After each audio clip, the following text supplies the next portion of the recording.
జగిత్యాల జిల్లా అభివృద్ధి పథంలో ముందంజలో ఉందని ప్రభుత్వ విప్ అడ్డూరి లక్ష్మణ్ కుమార్ అన్నారు. రాష్ట్ర ఆవిర్భావ దినోత్సవం సందర్భంగా కలెక్టర్ కార్యాలయంలో జాతీయ పతాకాన్ని ఆవిష్కరించి పోలీస్ గౌరవ వందనం స్వీకరించారు. అనంతరం జిల్లా ప్రగతి నివేదిక చదివి వినిపించారు. ఈ సందర్భంగా ప్రభుత్వ విప్ లక్ష్మణ్ కుమార్ మాట్లాడుతూ జిల్లాలో అభివృద్ధి సంక్షేమానికి కృషి చేస్తున్నట్లు తెలిపారు. రాష్ట్ర ప్రభుత్వం రైతులకు అండగా నిలుస్తోందని పేర్కొన్నారు. రైతు భరోసా కింద యాసంగి సీజన్లో 1,80,00,000 మంది రైతుల ఖాతాల్లో రైతు బంధు జమ చేశామని వివరించారు. విద్య, వైద్యానికి అత్యంత ప్రాధాన్యత ఇస్తున్నామని వివరించారు. ఇందిరమ్మ ఇళ్ల మొదటి విడతలో 7,328 మందికి ఇళ్లు మంజూరు చేశామని వివరించారు. చదువుకుంటేనే భవిష్యత్తు ఉంటుందని జగిత్యాల జిల్లా ప్రధాన న్యాయమూర్తి రత్నపద్మావతి అన్నారు. జిల్లాలో ధరూర్ క్యాంప్ వాల్మీకి ఆవాసాన్ని సందర్శించి విద్యార్థులతో మాట్లాడారు. ఈ సందర్భంగా విద్యార్థులను ఉద్దేశించి మాట్లాడుతూ విద్యార్థులు ఉన్నత లక్ష్యాన్ని ఎంచుకుని దాన్ని సాధించేందుకు కృషి చేయాలని సూచించారు. రాజ్యాంగం పట్ల అవగాహన పెంచుకోవాలన్నారు.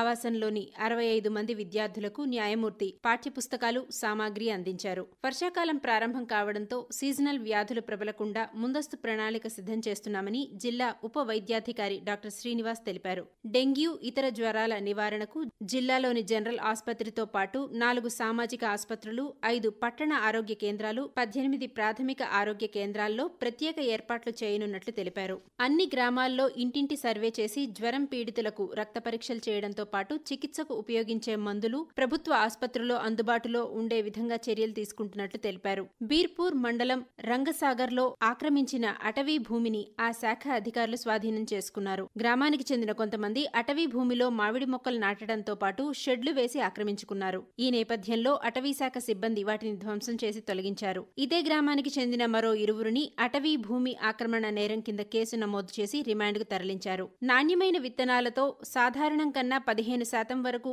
అధిక దిగుబడులు సాధించవచ్చని పొలాస వ్యవసాయ పరిశోధనా స్థానం ఏడీఆర్ డాక్టర్ శ్రీలత అన్నారు. విత్తన మహోత్సవంలో భాగంగా రైతులకు పలు రకాల విత్తనాలను అందించారు.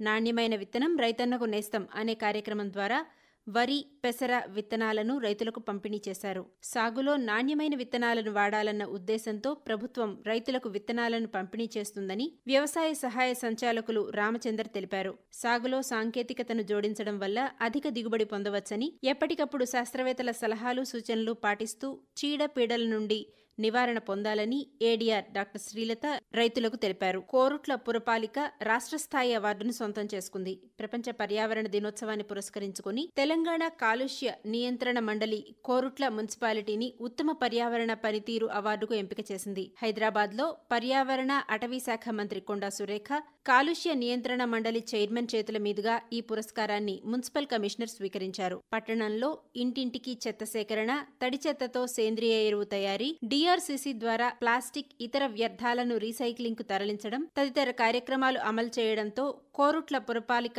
ఈ అవార్డును సొంతం చేసుకుంది. ప్రభుత్వ పాఠశాలల్లో విద్యార్థుల సంఖ్యను పెంచడమే లక్ష్యంగా జగిత్యాల జిల్లాలో విద్యాశాఖ ఆధ్వర్యంలో ప్రొఫెసర్ జయశంకర్ బడిబాట కార్యక్రమాన్ని నిర్వహించామని జిల్లా విద్యాధికారి కె రాము తెలిపారు. ఈ నెల 6 నుంచి 19 వరకు రోజువారీ కార్యక్రమాలకు సంబంధించి ప్రత్యేక ప్రణాళిక రూపొందించామన్నారు. గతానికి భిన్నంగా ప్రధానోపాధ్యాయులు, ఉపాధ్యాయుల నైపుణ్యాలను పెంపొందించేందుకు ప్రత్యేక శిక్షణా కార్యక్రమాన్ని నిర్వహించినట్లు తెలిపారు. అంగన్వాడీ కేంద్రాల్లో 5 ఏళ్లు నిండిన వారిని గుర్తించి అందుబాటులో ఉన్న ప్రాథమిక పాఠశాలల్లో చేర్పించేలా చర్యలు చేపట్టామని తెలిపారు. జిల్లా వ్యాప్తంగా 471 అంగన్వాడీ కేంద్రాల్లో 9,808 మంది చిన్నారులను గుర్తించి ఆయా కేంద్రాల వారీగా పాఠశాలలకు అనుసంధానం చేస్తూ జాబితా రూపొందించామని విద్యాధికారి రాము వెల్లడించారు. రాష్ట్ర అవతరణ దినోత్సవ సందర్భంగా జిల్లాలోని 17 మంది పోలీసులు పథకాలకు ఎంపికయ్యారని జిల్లా పోలీస్ సూపరింటెండెంట్ అశోక్ కుమార్ తెలిపారు. ARSI M Ramaswamy, Medipalli police station head constable A Srinivas